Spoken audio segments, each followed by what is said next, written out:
I'm Eric Marcus, out of the closet and into your podcast feeds.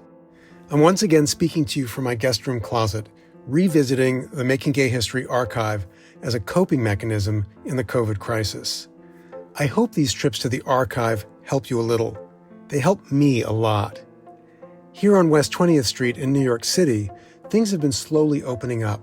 The gelato place on the corner, the French pastry shop across the street, and soon, our favorite restaurant down the block. But normal? Not even close. Noisy traffic and streams of chattering tourists on their way to the Highline Park have been replaced by chattering birds looking for mates or just hanging out. The city that never sleeps is a surprisingly sleepy place to live, at least in my neighborhood, where many people have fled to second homes or other parts of the country. So this is the 10th week that my partner Barney and I have been sheltering in place. Here in the U.S., at least 90,000 are dead, more than 1.5 million infected.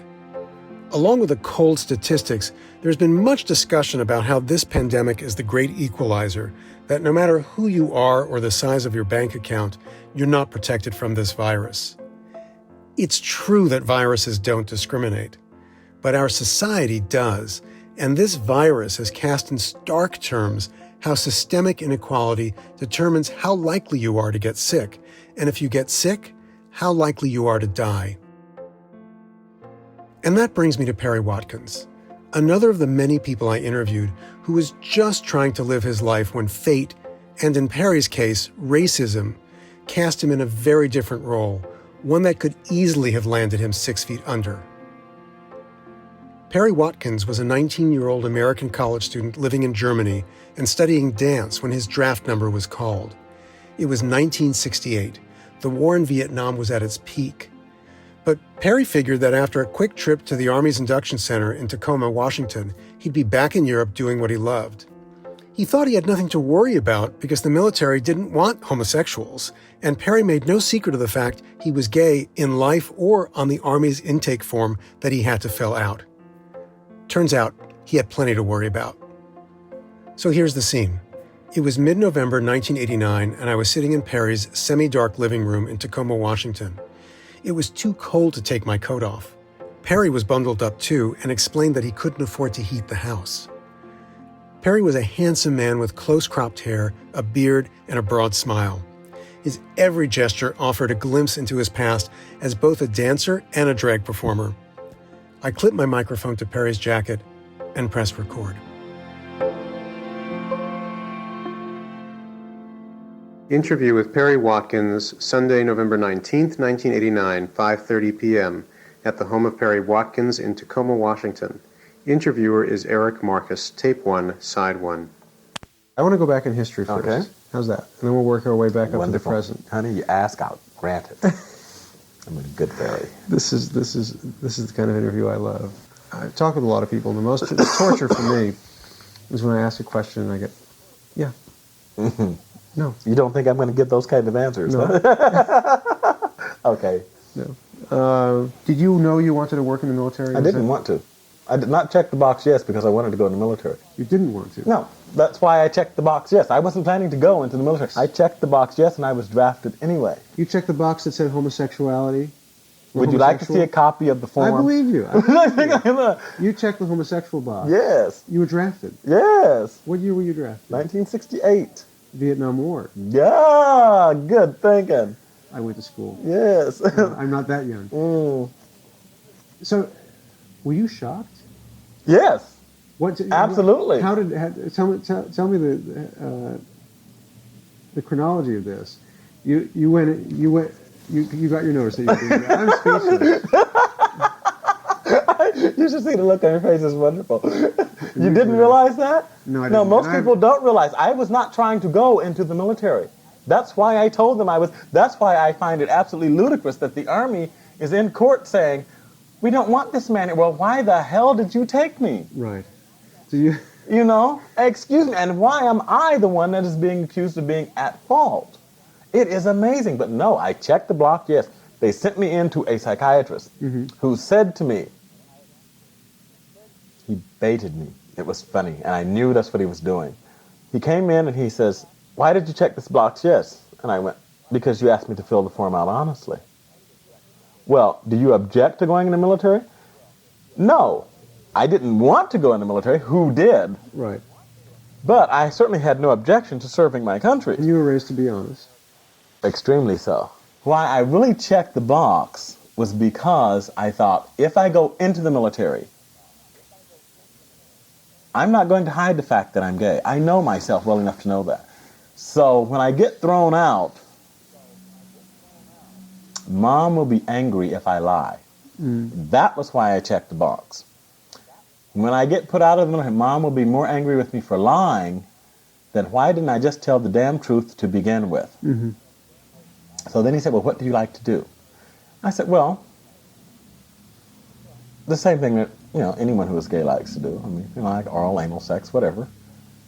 No, I mean specifically, what do you want to do? This is a psychiatrist. And I looked at him and said, you mean to tell me you're a licensed psychiatrist and you don't know what a homosexual does? And then he got angry with me, and it was, I want to know what you like to do. So he made me tell him that I like to suck dick and get fucked in the ass, specifically. Then he turns around and says, do you ever date women? Now, stop and think about that. Those were his exact words. Do you ever date women? This is a man who's just made me say, I like to suck dick. You're not going to ask me, do I ever sleep with women? Do I ever have sexual intercourse with women? Do I ever fuck women? No. You're going to say, do you ever date women? Well, now, what queen do you know who doesn't? Right. You said. Yes. His finding was that I was homosexual but qualified for military service. Now, according to the regulation, and this is what I find it amusing, because the Army's always tooting about, our regulation says a homosexual can't be in the military. You're right. Your regulation required that man make a determination that if I was suitable for military service, that I was lying, that I am not homosexual. That's the only way you can put someone in the military who checks that box, yes. So you're drafted. It's interesting. I'm drafted, You're yeah. drafted. Walk into the draft board downtown Tacoma. Walked up the steps, and 3 guys looked up that I'd gone to high school with. From the time that I was in junior high school, I told people that I was gay. Why? I had this relationship with a young man that told someone in my mechanical drawing class, and I walked in and he told him.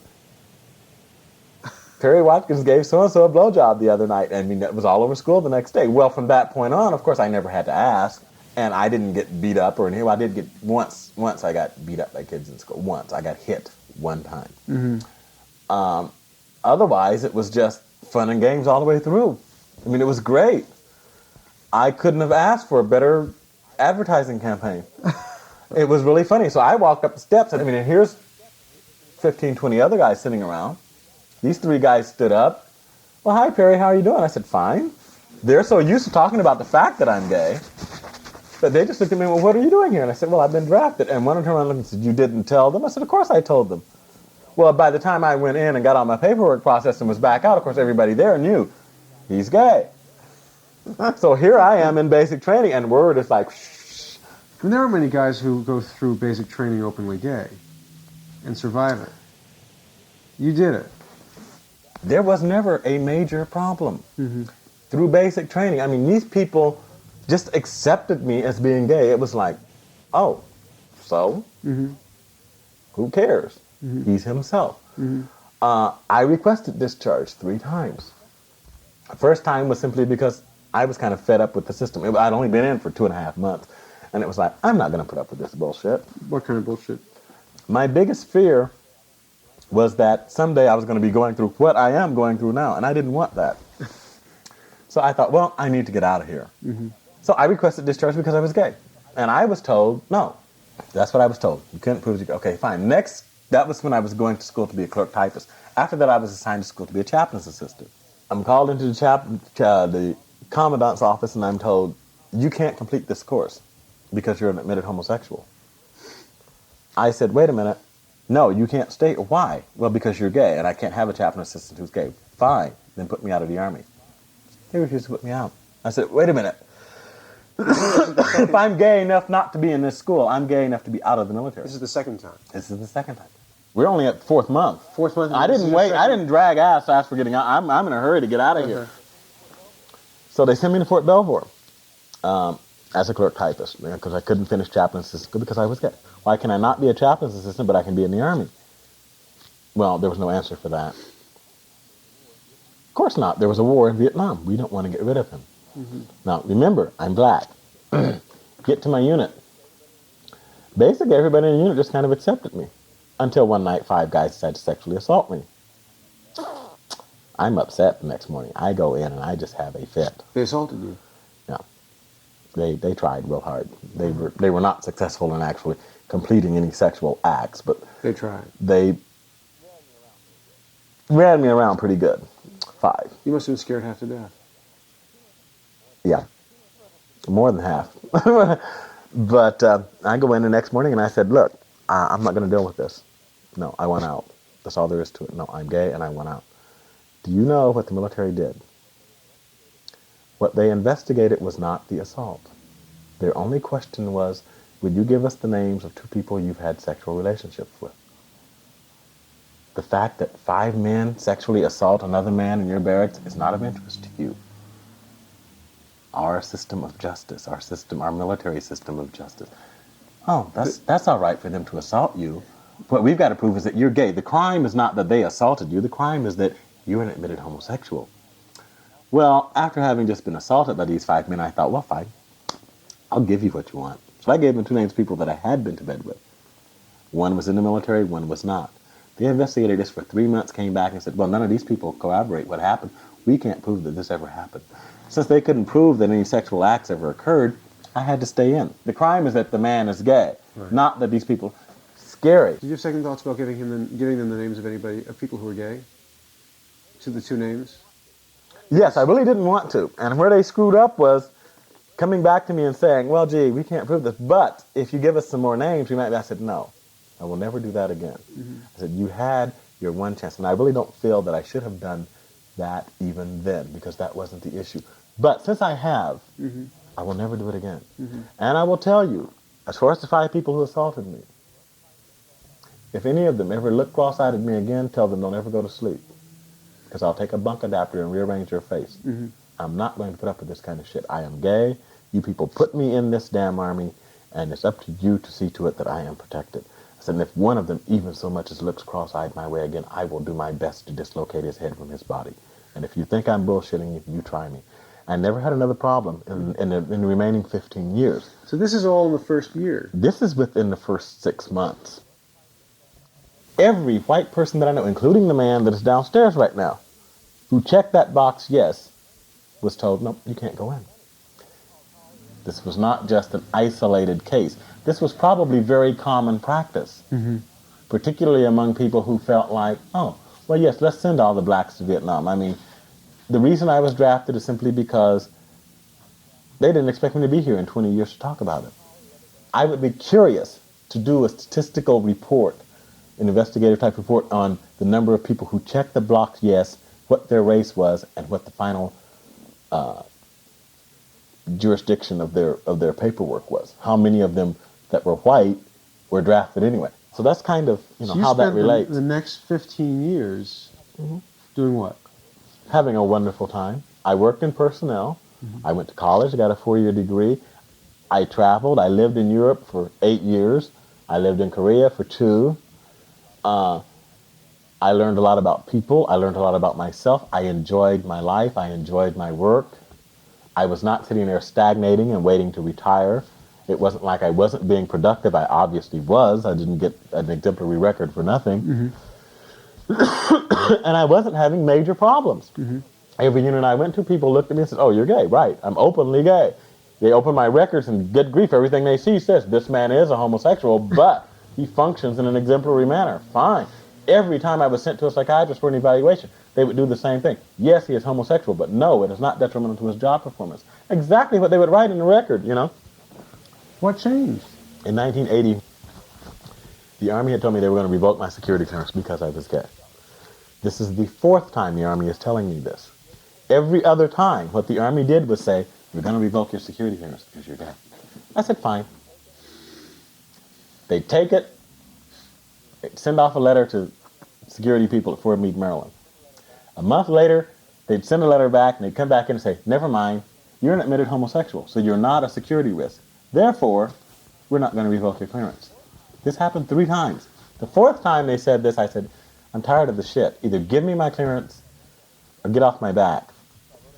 Well, when we filed in court to have my security clearance reinstated, the Army immediately jumped up and said, well, he can't be in the Army anyway because he's gay. Suddenly, we're going to change the rules of the game. You destroyed 15 years of my life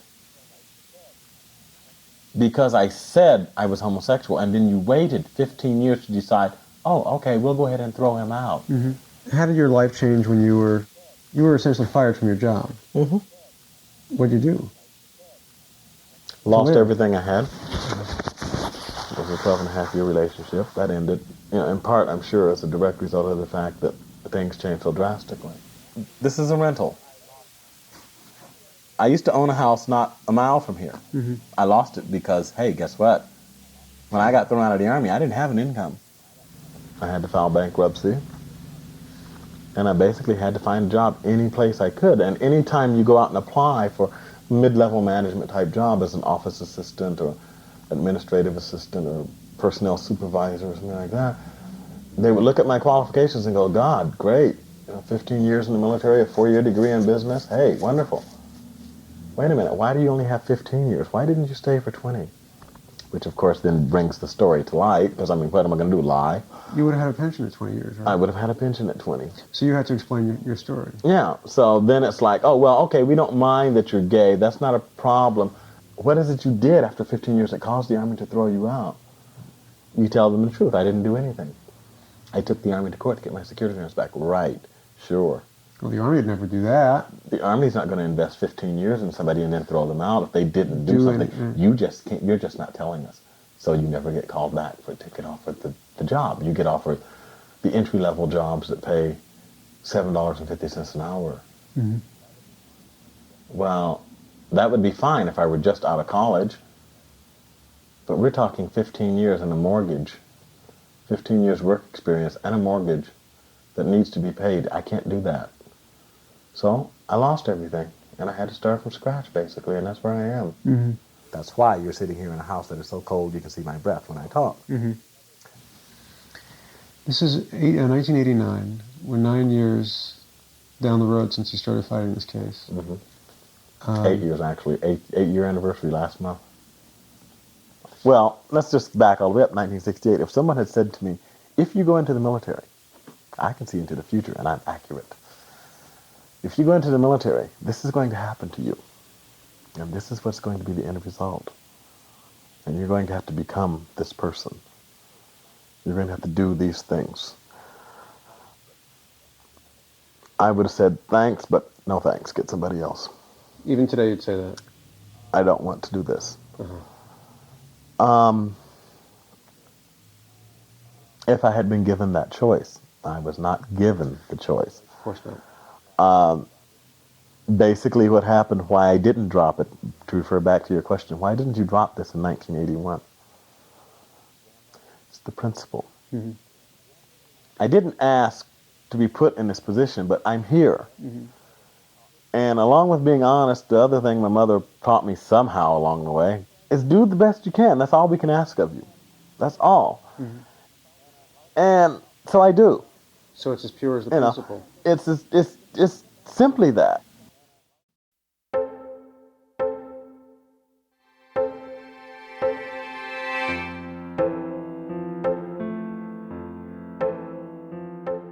Perry Watkins lost his partner, his house, his career, and his savings.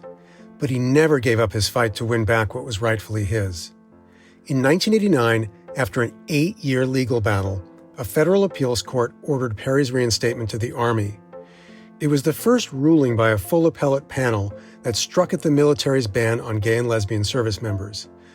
The Bush administration appealed that ruling, but in November 1990, the Supreme Court, without comment, let it stand.